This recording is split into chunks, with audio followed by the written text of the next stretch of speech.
सातवें मरहले की रायदही से पहले सियासी बयानबाजियों में शिद्दत। बीजेपी ने यूपी की तरक्की और माफिया के खात्मे के लिए दोबारा इख्तिदार में लाने की अवाम से की अपील।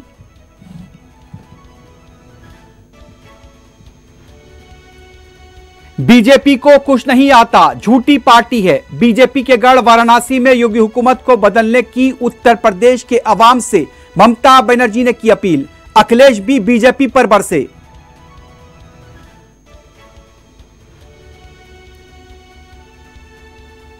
उत्तर प्रदेश असेंबली के छठे मरहले में 57 नशिस्तों पर वोटिंग। दोपहर 4 बजे तक 50 था 55% रायदही की इत्तला।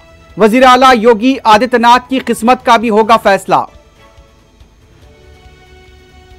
यूक्रेन में फंसे हिंदुस्तानी तलबा की आमद जारी। वज़रा ने तैयारों के पास पहुंचकर किया इस्तकबाल। आज और कल मजीद तलबा हिंदुस्तान पहुंचेंगे। ज्योतिरादित्य सिंधिया की मीडिया से बातचीत।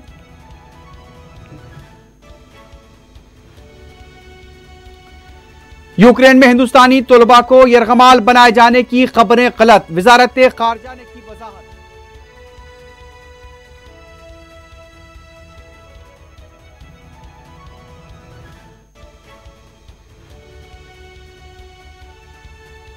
मुल्क में आज कोविड के 6,561 नए केसेस, 142 अमवात।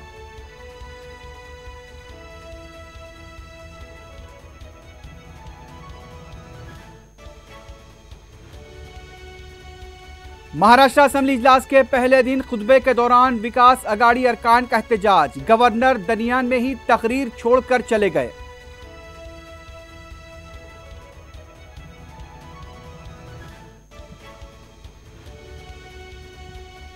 यूक्रेन के कई शहरों पर रूसी फौज की बमबारी जारी। कई इमारतें और इंफ्रास्ट्रक्चर तबाह।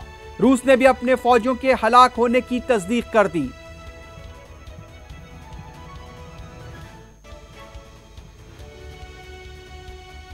यूक्रेन रूस जंग की वजह से खाम तेल $117 फी बैरल तक पहुंच गया। मजीद इजाफे का इम्कान।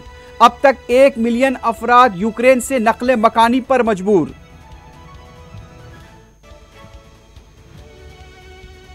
अक़वाम मुत्तहिदा जनरल असेंबली में यूक्रेन पर हमले की मजम्मती करारदाद मंजूर। रूस से फौरी हमले रोकने का मुतालबा। 35 ममालिक ने वोटिंग में हिस्सा नहीं लिया।